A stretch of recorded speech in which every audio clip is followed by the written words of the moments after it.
welcome everyone to another broadcast of The Soul of the Everyman on the ArtistFirst radio network. All past broadcasts are archived. You can listen to all of them at ArtistFirst.com. Please send your questions and comments in to dj@artistfirst.com and include them on the broadcast. Now here they are, your hosts, Michael and Margaret Lyons. And thank you very much, Z-Man. And I am Michael Lyons. And I'm Margaret. She's Margaret.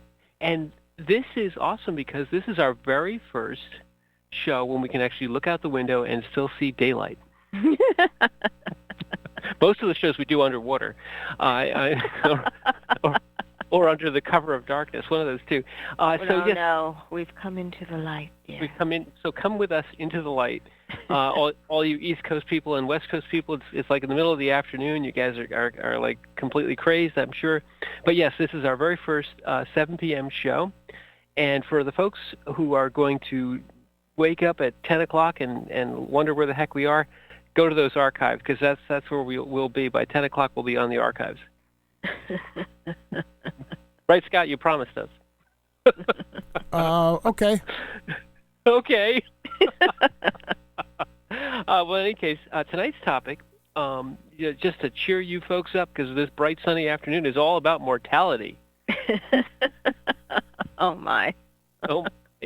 And in fact, it's probably not really all that much of a depressing subject, is it, Ma? Because mortality is it is a fact of life, in the sense that life both begins and ends, and it really, at its core, is not necessarily a kind of a macabre or a scary thing. It really, at its core, is why we do everything. Mm-hmm. And that fact plays upon what we do, whether we're conscious of it or not.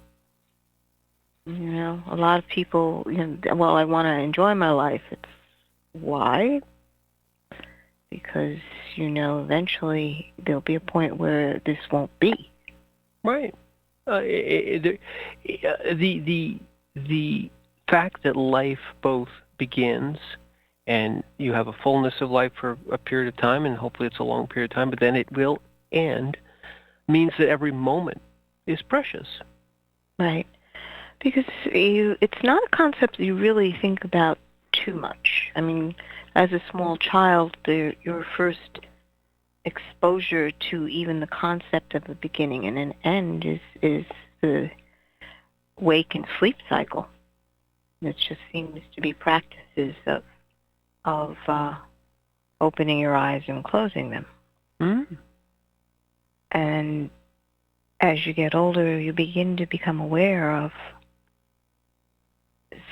the concept that some things don't open their eyes again. Right. Whether it's a pet or, if you're watching the bloom cycles, let's say, in plants, it's all around us, and it's taught to us on a visceral level, especially when you're a child. Right. Your first exposures, as you say, oftentimes the death of a pet, and as an older person, as a parent, or as somebody who has experienced this before, you always look at a child's first experience with death as being sort of a watershed moment. You always have to explain. You have to say, well, this is. The words are always this. This is what it is to be alive down here. We have there's our time. We have our time when we're born and our time when we're no longer here. And at that very first moment, without perhaps the child's being fully aware, I think that seed of ephemeral, the ephemeralness of life, if that's a word. Ephemeralness? Close enough. Anyway, the fact that life will end, that life is ephemeral, gets planted in you. Mm-hmm. That this is part of the concept of time, and we are limited within that concept of time. I do remember when we were first introduced to the concept of time, I couldn't believe that you could divide it up onto a face of a clock. I just remember sitting there going, how in the world are you going to put time in that? Mind blown. Time? Time, you say?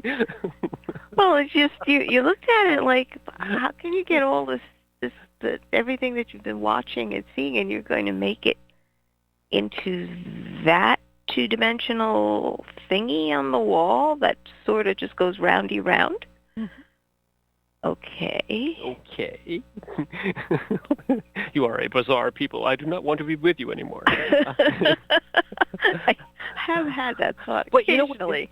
But you know what's very interesting about that is that I think as a child you do see, and this is mortality necessarily, but you see time as something sort of a continuum. It's not this thing that as adults and as older people we divide everything into minutes and seconds and it's going to happen today, tomorrow, yesterday, next year, next month. So we always have time kind of torn apart into all these discrete moments. But as a child, and I can remember this too, if I think back, you thought of days as being these long, endlessly long things where like the sun would be up and it'd be up like forever, and then eventually it would be dark, and it's like, oh man, the night is going to take forever. Or right now, like the kids are getting out of school, or they will be soon, and summer seemed to like stretch in front of you like, wow, it's just like summer will be here forever. And that continuum of time and that sort of looking at time as this very almost endless thing is suddenly and maybe somewhat abruptly interrupted by the fact that things die. That time it may go on, but parts of the world, like our pet or sometimes a relative, isn't there anymore. And that sense of mortality gets kind of woven into you at that point. And then there's also that sense of, well, I would have wanted to talk to that person more, interact with that person more, so that it's also bound up with loss. Well, I don't know if I've ever had that particular thought of, I wish I had more time. Truth. I mean, I do remember when, as a child, and you were beginning to see how time was being put into this analogy of the clock and the hands, and what you were talking about when the school out for summer. Yeah, school cycle ended. I just remember one thought that really stood out in my mind was, oh, good, we have a break from this rotten routine that we're in. Okay. No, seriously, and that's what stuck with me. It's like, well, there is a beginning to a system of habits, and then there's an end to it. And, with school, it was like you had to get up early, and your body clock was never happy. Especially in high school, you were just never happy because your whole system wanted to sleep during those early mornings. True. But you looked forward to summer because you were going to be released from this, it felt almost like a prison of, I've got to do straight this. Jacket. Right, you're right, your routine is like, blah, blah, gotta do. Mm-hmm. And I would think, well, gee, death must be like that. Where if you've made a life that is so routine, it must feel like a release for you. Or maybe is living what we're doing down here a release? I just remember that thought process. Well, I think that's an interesting way of thinking about it too, and it's not necessarily mortality, but it's really looking at two different existences, where one is constrained by the physical, and then unconstrained when one is no longer part of the physical. And I like that too, but we might have to make that a different show about whether it's physical versus non-physical. Oh, well, we're supposed to be living both, actually. I agree. We're supposed to have a foot in one and a foot in the other, if you will, or a body in one and a body in the other. But when we're here, when we're here in the physical, and we have that first experience of death, of mortality, I think what we're exposed to is that life ends, the physical ends, and the preciousness of life, and the fact that life, that your time here, whatever you spend it on, is valuable. It's like I could choose. I will do this with my life, or this with my life, or this with my life, and I won't necessarily get a do-over, or I explore this particular aspect of me, and then I have another time, and I can do the whole thing again with another aspect of me. I have to pick and choose what I want to do. How interesting. It's just, I guess that idea is what a lot of cultures are trying to focus on to the children, that you're supposed to follow these particular guidelines that we've already set up for you, and that way you will have a productive life. Yeah, and you're right. When societies try to combat mortality, they do it through their children, or through the strictures that they place upon them. They say, well, the society as a thing which is living, and you're just a piece of that, and that we want you to do this so that your life isn't wasted. You don't want to waste your life doing something fun, for argument's sake. Well, it's just that the ongoing fear that the humanness part of you has, is that it is very much afraid of annihilation. No identity. There's nothing of me that will carry on. So you have groupings of people that say, well, this is how we carry on. Right. Okay. And it can go well and it can go badly, depending upon how much power a particular generation may want to yield. And it's, ideally it would be based in love and an understanding that each person is important, but usually the generation that's in power doesn't necessarily want to give that up gracefully. So they want to impose their mark on the next generation. What a great subject. Well, I like that. Now you're talking about, in essence, like, you owe me this kind of you say to the younger generation that it's, we're going to call in our markers on you. You owe us this, and you have to do these things for us, for the older generation in power. Well, that sort of got stretched into that concept of honoring the older generation. Now, in the highest form, it's done out of love and reverence. Yes, okay? Exactly. Yes. Is what I mean.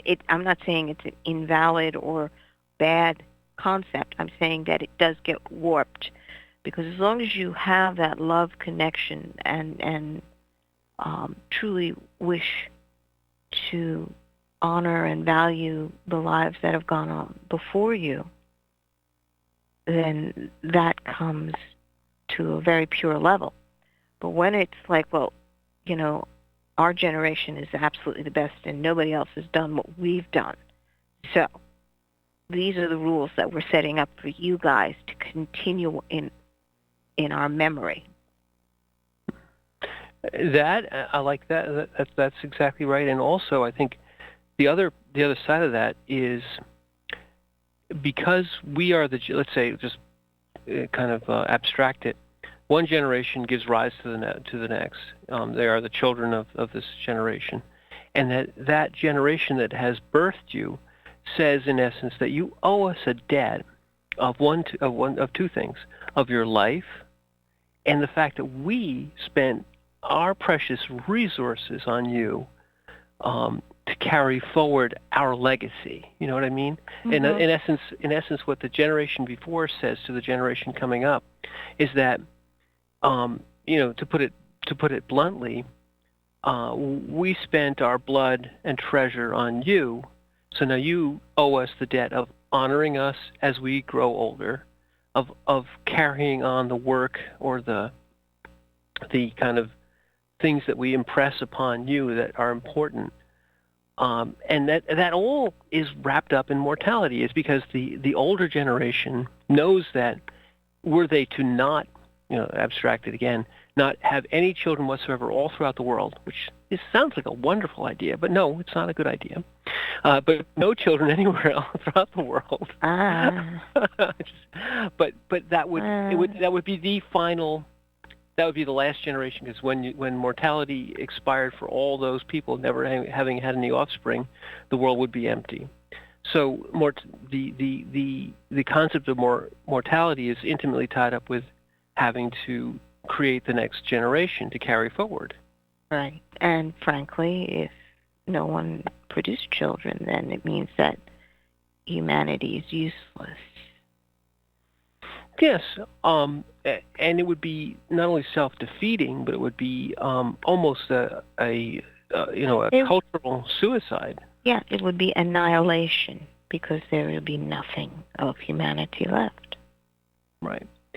So that drive to produce the next generation, and also to spend your blood and treasure and so on the next generation, is both beneficial to the folks who are older, but then it imposes a debt on that generation that they say, well, now you owe us for the time we spent on you, for our precious time that we spent on you. And you said in love, if you put the whole concept in love and in the purest form, you realize that debt as a child. You say, well, I want to honor my parents, my elders, my earlier generation for what they did for me. Mm-hmm. But it can also be sort of toxic. It can be, as you said, where a culture imposes so many strictures on its offspring. A generation of a culture. Yes, right. A generation of a culture can be a toxic generation. Yes. I think we just had one of those. Yes. And truthfully, there's, well, I'm doing this with all good intention, but again, the familiar phrase of the road to hell. Don't make me spit up my coffee. I almost went through your nose. I almost got you. Almost got me. That would be terrible on our first 7 p.m. night for me to spray coffee all over the microphone. But you're right. The road to hell is paved with good intentions. Mm-hmm. Yes. Yes, but that's my point. The sublime conscious acknowledgement of the fact that death is real, and a generation that stridently is trying to impose its marker on the next generation without consideration for that new generation coming in. Mm. Because it's a two-way street. You cannot have respect without giving respect. And that is what we are seeing right now, is that lack of acknowledgement that the other life that you are interacting with has every right to have a say in what's going on, whether or not they are the older or the younger. Exactly, and that whole sense of debt actually goes in both directions. Yes. The previous generation, the older generation, who is further along the road, which all are on the road of mortality, is both, beholden to the younger generation to carry on, but also owes them the debt of respect that was given to them. No generation is completely free. It wasn't created, out of nothingness. So both the current generation, if they say, well, we rejected our parents, and get off my case, and I want to be my free independence. Well, they turned right around rejected all that, freedom and do what you want and be who you are, and immediately, latched their claws into the younger generation, almost to say, well, we, like you said before, we were the best. No one else did it better than us. We're going to be the eternally young. We're going to be the eternally cool, the eternally hip. And, you guys can't, we're not even going to let you in until we say you can come in, regardless of the fact that mortality is ticking. Mm-hmm. They want to ignore all that. And, if you look at what happens today, in Madison Avenue and advertising and this endless, Botox this and do that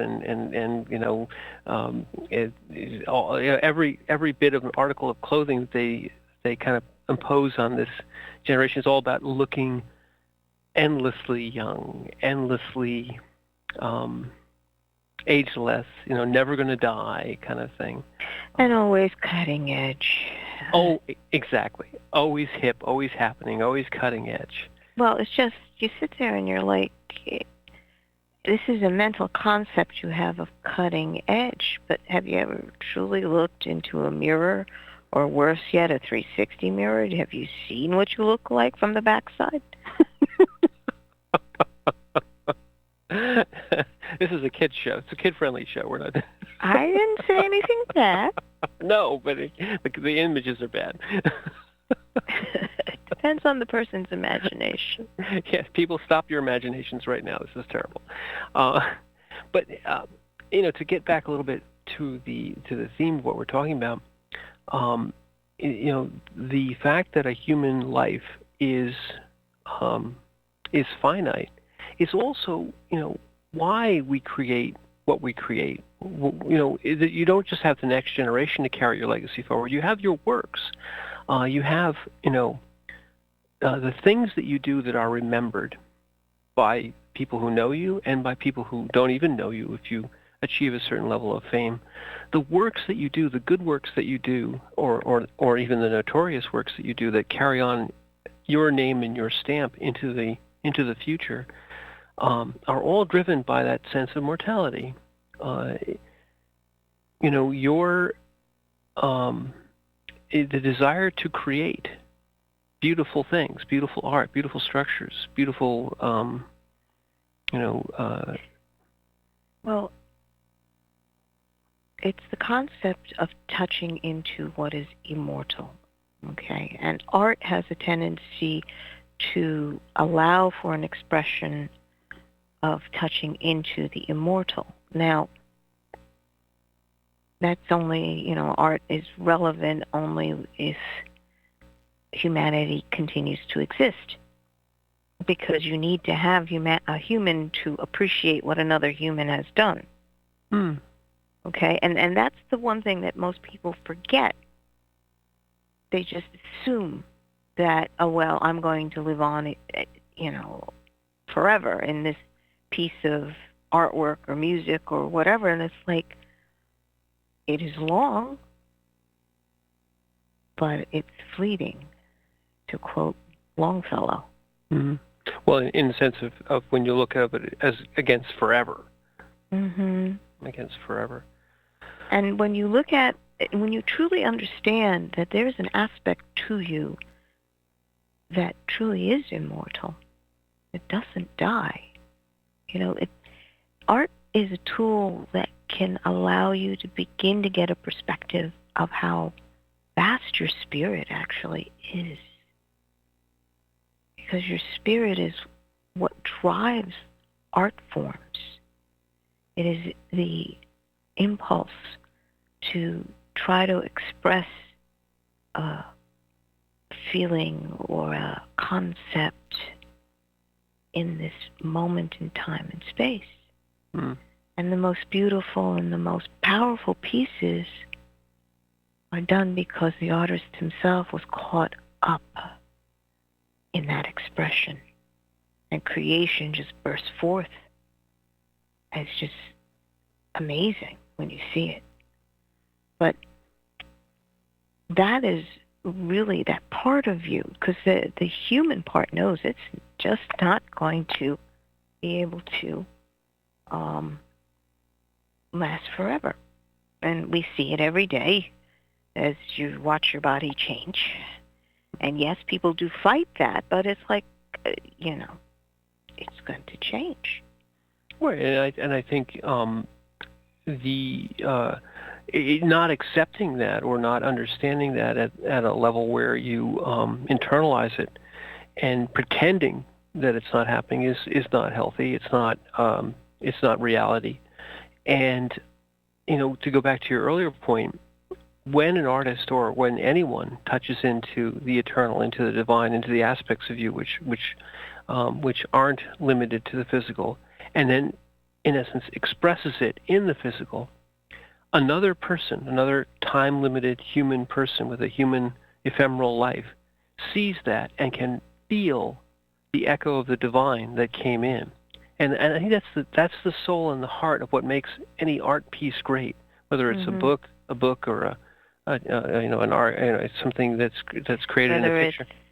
Whether it's a painting, a sculpture, or whether it is a garden, or whether it is, the art itself is personal expression, and its pure form is what is at the core of who you are. Have you been able to incorporate that expression in what you do on an everyday basis? Right. That sounds too trite, I suppose. No, not at all. I think incorporating the eternal on an everyday basis is exactly what we're trying to do here. The expression. It's almost like you're the brush that does the canvas. You are the contact point on that canvas, and you carry different colors right onto the canvas, as well as flow forms. Just an interesting thought. And then all the colors have to do with what you hold to begin to do the expression. Because that's your mirror. That's your reflection. Man, that is so cool. I don't even have to do anything, man. They just listen to this. This is what? That's a beautiful thought. That was such a beautiful thought. That we are the brushes that that paint from the eternal into the physical, and the colors are those thoughts. I mean, that's exactly correct, and I think that thoughts and emotions. Thoughts and emotions, but that encapsulates what becomes the expression of people's realization of their mortality, is that you have these finite moments when you can do exactly that.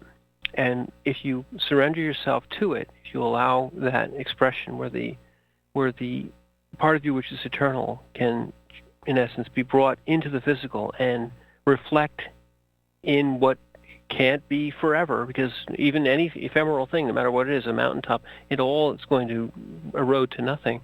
But for that period of time that others can see it, others in future generations can look upon it and say, yes, a piece of the eternal came through this person, and it's here for us to look at.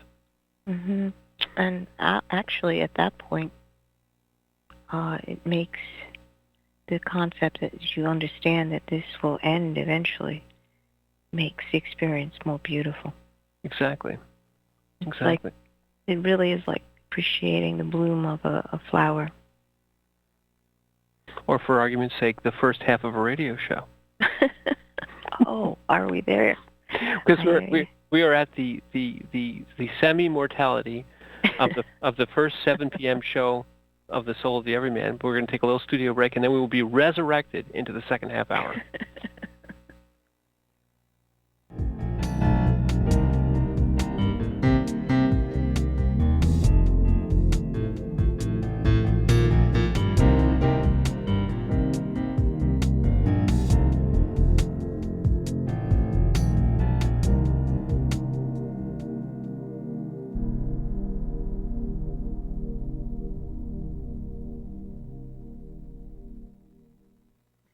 Hi, my name is Christina Garlick, and my new book, Nevada Rain, is now available. It's a sci-fi fantasy story for ages 14 and up.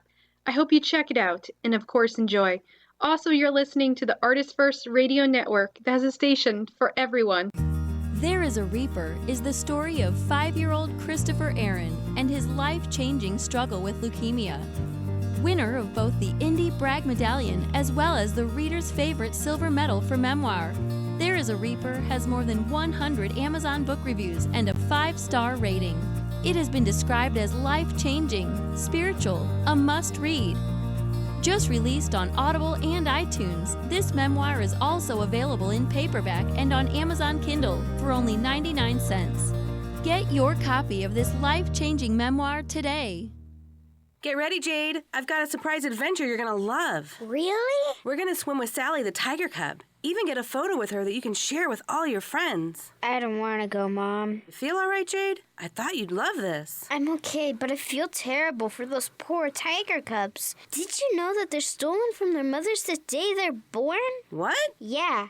How'd you feel if someone kidnapped me at birth? Well... And when the cubs do normal things like nip and paw, they're punished so they'll sit still for photos. And how would you feel if you were a baby and they pushed you into a deep pool to swim for your life? I never thought about it that way. And when they get too big to pet, they end up being imprisoned in tiny cages. Where'd you learn all that? From StopBigCatAbuse.com. Studies show that children who learn compassion for animals show more compassion for humans. So teach your children well. Learn more at StopBigCatAbuse.com. The Fat Man Gets Out of Bed is the latest book from Michael Lyons, the award-winning author of There is a Reaper. Featuring 13 original stories, this wide-ranging collection has everything. Forbidden love, gods versus demigods, weird invading aliens, sexy seductive artificial intelligence, and unusual passion between the living and the dead. All set amidst fantastic worlds of pain and loss and boundless joy. From the sublime to the macabre to the bittersweet, The Fat Man Gets Out of Bed will leave you breathless with laughter, brimming with tears, trembling with suspense. Available now on Amazon.com, Google Play, iTunes, Kobo, and fine e-tailers everywhere.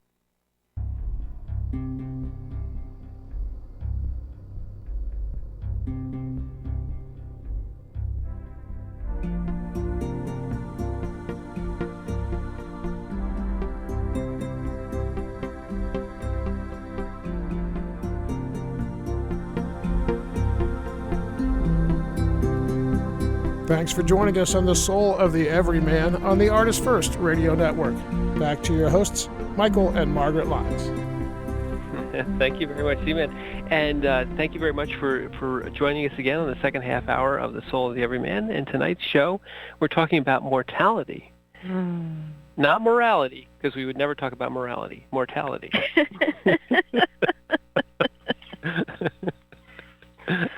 Oh, my. That's true.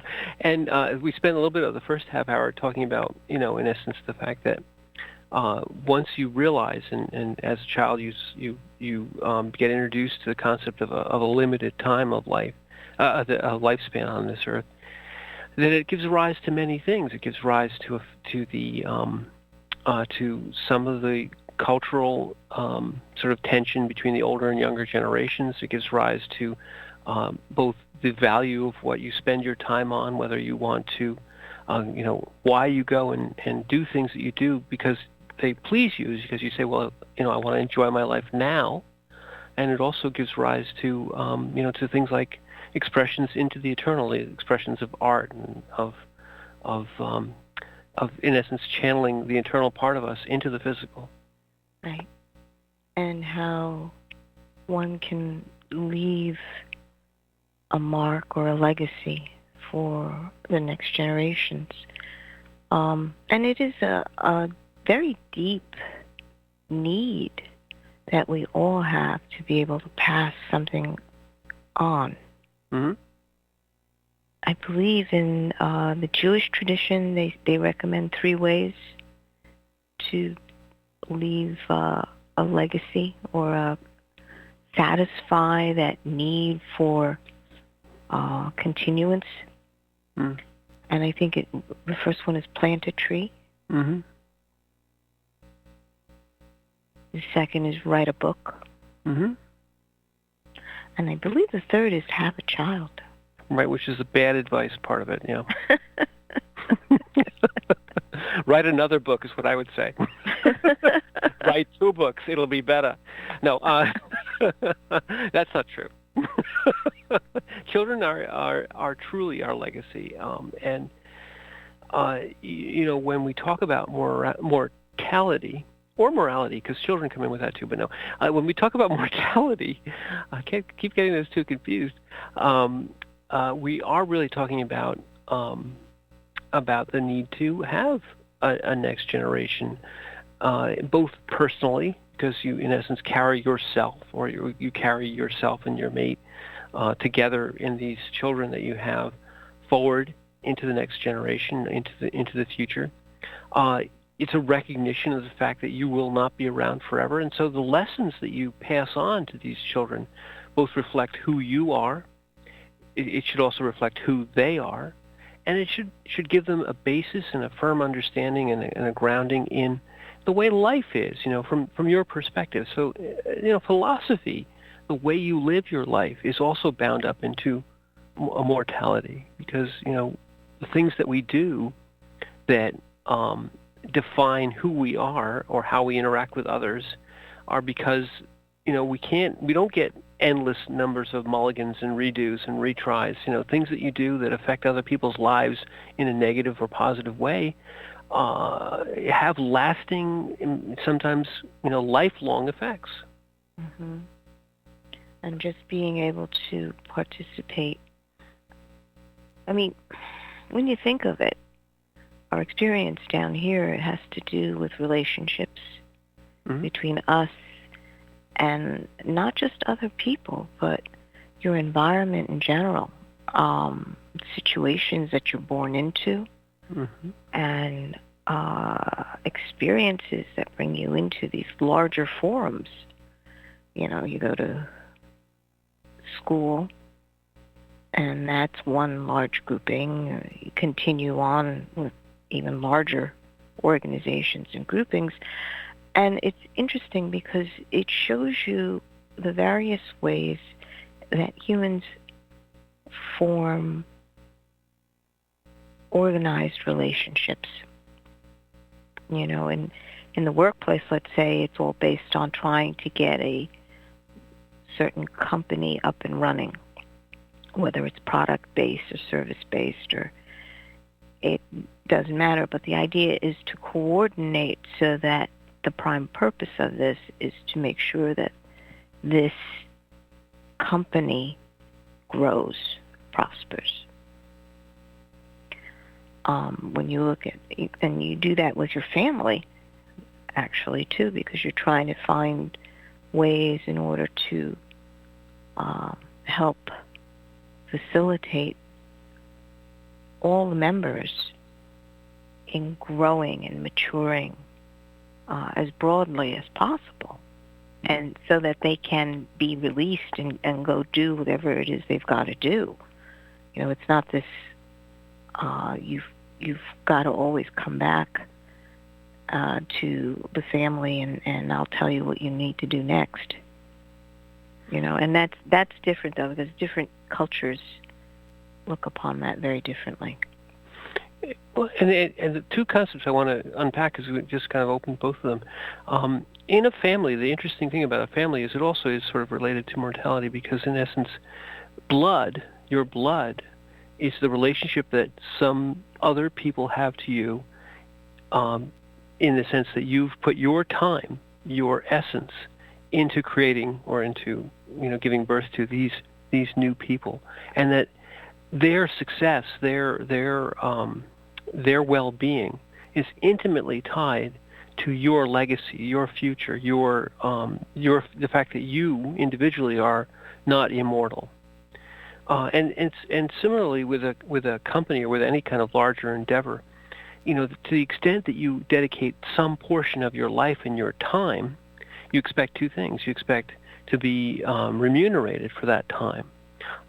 Your time is precious, and your basic presence there has a value, and then you can add to your value by what choices you've made to educate or give yourself more value to a particular task.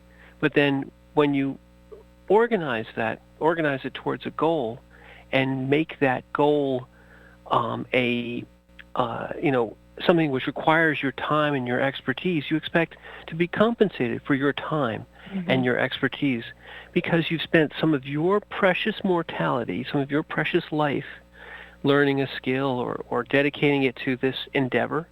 And that portion of your life, which you could have spent doing anything else, eating crackers, going and sitting on the beach, whatever, because you've dedicated it to this endeavor, this company, this organization, you expect that they give you an equity. You agree that that amount of value coming back to you is worth your time, and that idea of blood being worth more of your time than non-blood, people who are not related to you, or the fact that your time has a value when you spend it in a company or in any endeavor, is always related to your mortality. The fact that you don't have infinite time, that your time spent with your family is more important necessarily than time spent with non-family, or your time spent at work you expect to be compensated for versus your time spent perhaps at play, which is compensated in a different way, the pleasure of play, the pleasure of doing what you want to do. But it all comes down to you make a choice about what you think will be best for the best way to spend a limited resource, your time. And it's interesting because you haven't really looked at the time that you spend with friends. Because friends, is a very broad word. There's so many different types of friend relationships that people have. True. But to have a friend who is a heart friend, heart to heart, those are few and far between. And we always say that when you have a friend like that, they are like family. Exactly. And it puts a very brings into sharp focus the intensity of relationships that you actually have. So when someone is family, you do anything and everything, usually anyway, to help that particular person out. And even if they reject you in some way, shape, or form, whatever the reason, you respect that. Then you still love them.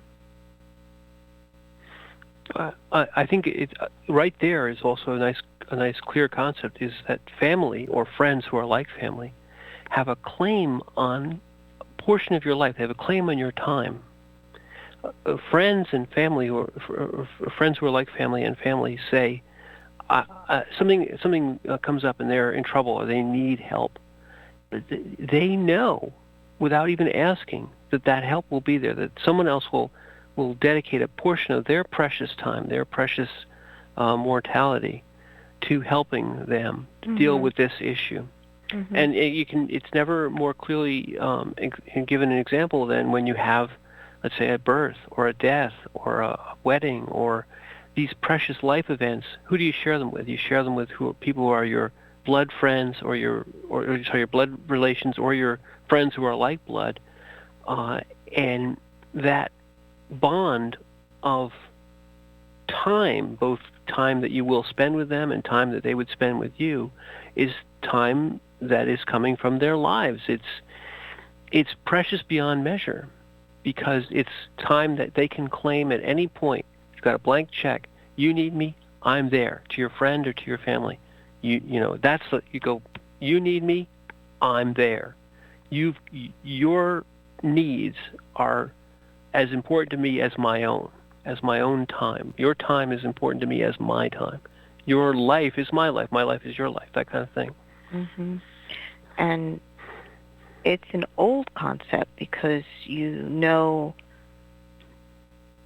when that term blood brother, where you literally you cut your palm, and the other person cuts their palm, and they hold hands, and the blood is exchanged. Right. That is a blood bond, which is not to be broken. Mm. And that concept, how important that concept, I mean, that's very old. Mm. Oh, yeah. Very old. Oh, my gosh. And when, say, one tribe to another, if they did a blood bond, Mm-hmm. that's it. You know, you can't break that. And blood, I mean, if you talk about mortality, you always have to talk about blood. Blood has always been the symbolism for life, for your life's blood. When you mingle blood together, when you mix blood, or when children are issued from a union, it's the mixture of bloods. Our language always informs your blood ties. People who are, blood. Blood ties are beyond. Even though friendship can be that close, it's beyond anything. It's blood to blood. And when you make a blood brother, the two words are almost synonymous. A brother is already someone who's related to you by blood. When you say blood brother, it's an emphasis of that relationship. That you are now joined as intimately as a father and a son, or a daughter and a mother, or as two brothers or two sisters are joined. They are blood. And the interesting thing is, when you look at it in those terms, most people say, "Oh well, that it's so important that this relationship I have with my blood brother, that means that I will die for you." Okay, but what I think people overlook is the fact that in a family, a parent will always die for their child. Okay, that's a given. Mm. But the importance of that relationship is not always acknowledged. It's almost looked on as, well, you're just my mother, or you're just my father. It's like, no, you're missing the importance of what it means to be tied by blood. Mm. So they go into this almost out in the streets and having your gangs, and these are my blood brothers. But it's like understanding that it's deep, very, very deep. Speaks to that part of your body. It's probably the second brain thing. Absolutely. In your gut, that understands what it means to have blood ties. Right. Because right in that third chakra and all the birthing that's happened, a mother understands that I will die for my child, whatever it takes. And that is something that you never doubt. I mean, you even see it in the animals where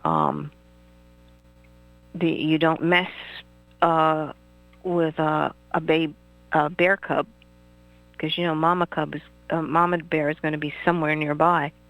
Right.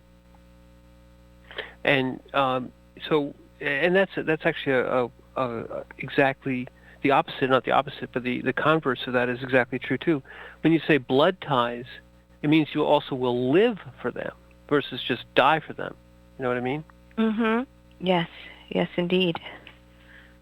And actually, that's the whole basis of family, is that you are willing to live with these people in your lives because you value the life that you are sharing together. I mean, usually that's what marriage is supposed to be, too. I'll say, yes. I value the life that we share together. Yes, indeed I do. This life that we lead on the radio in front of all these people. Oh, dear. But in truth, and again, it comes down to, your ties of blood, your ties of morality only matter because you're not immortal. Because the way your blood moves forward is through those blood ties.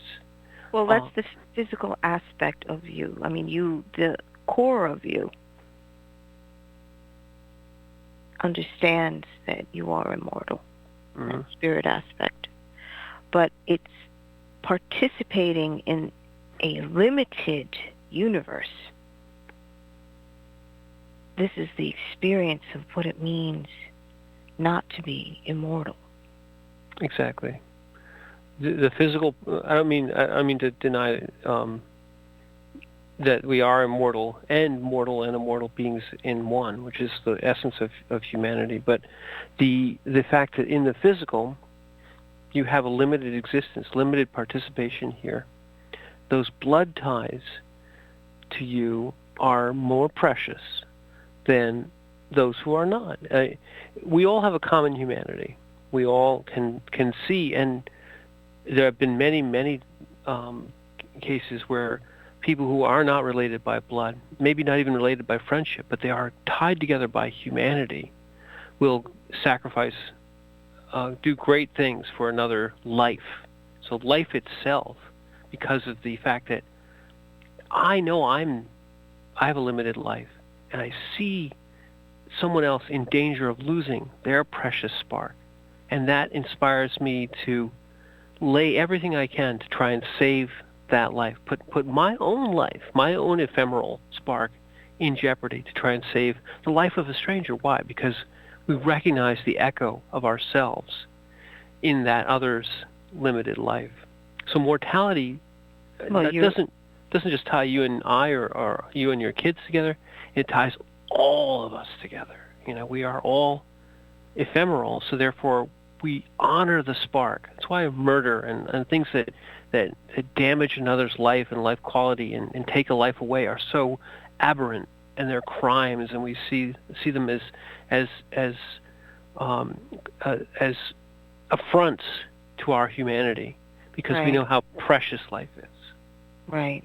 That, again, the English snuffing out a life. Yes. The spark is extinguished.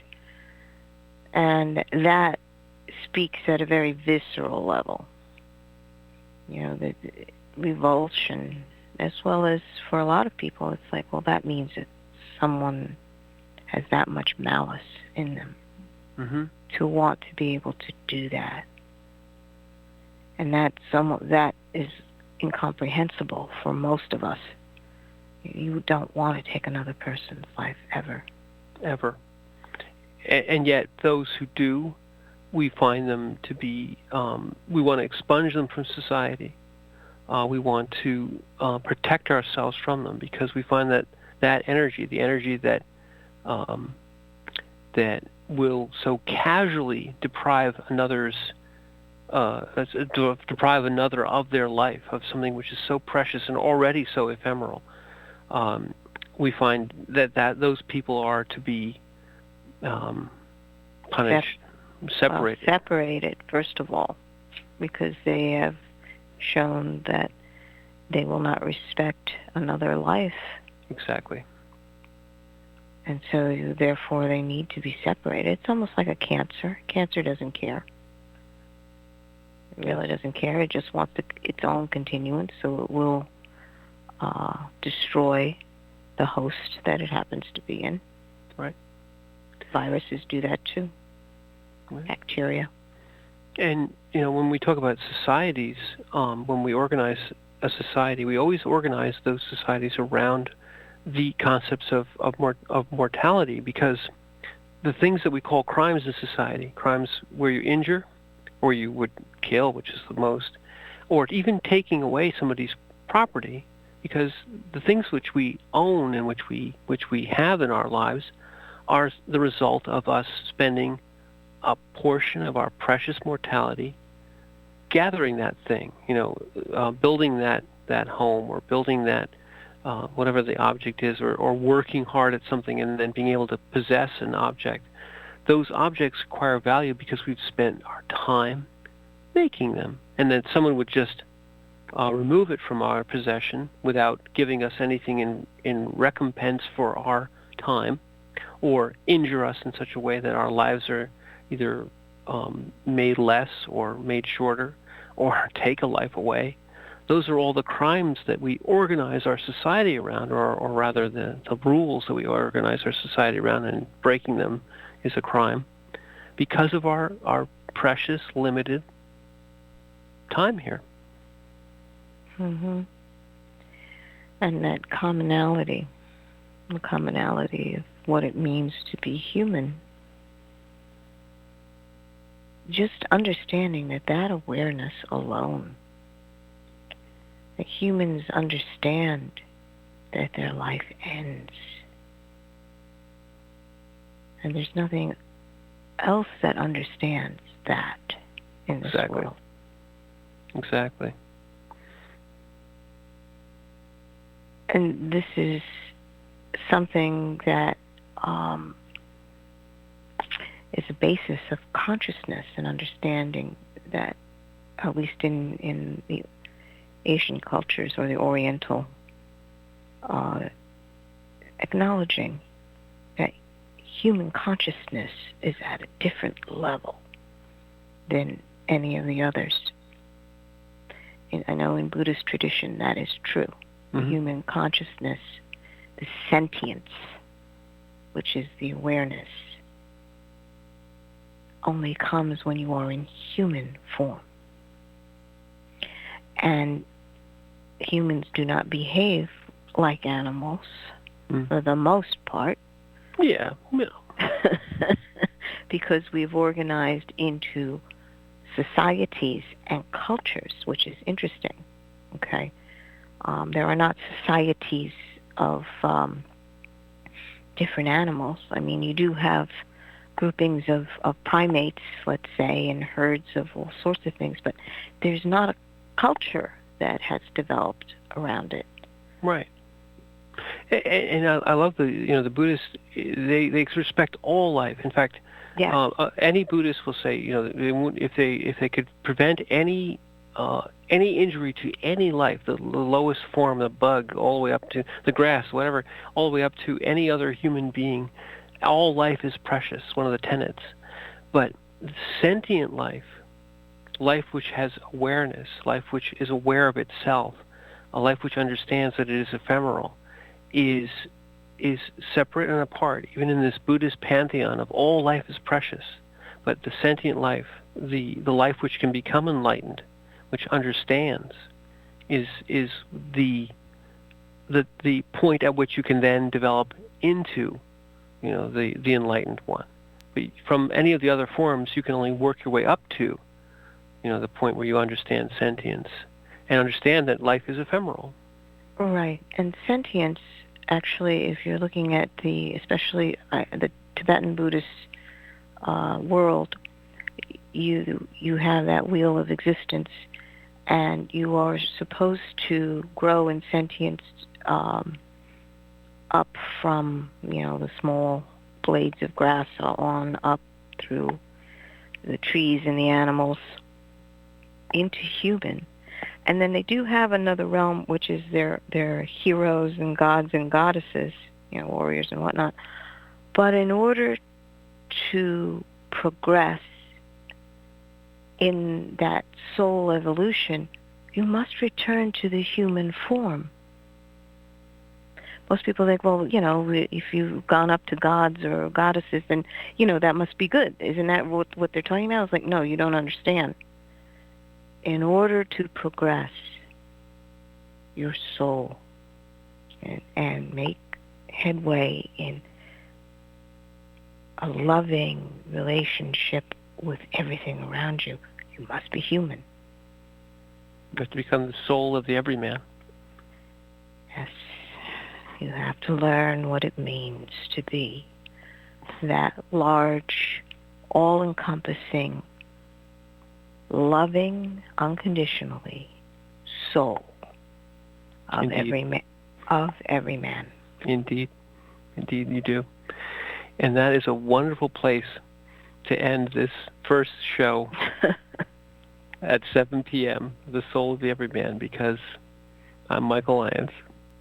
And I'm Margaret. And thank you for listening.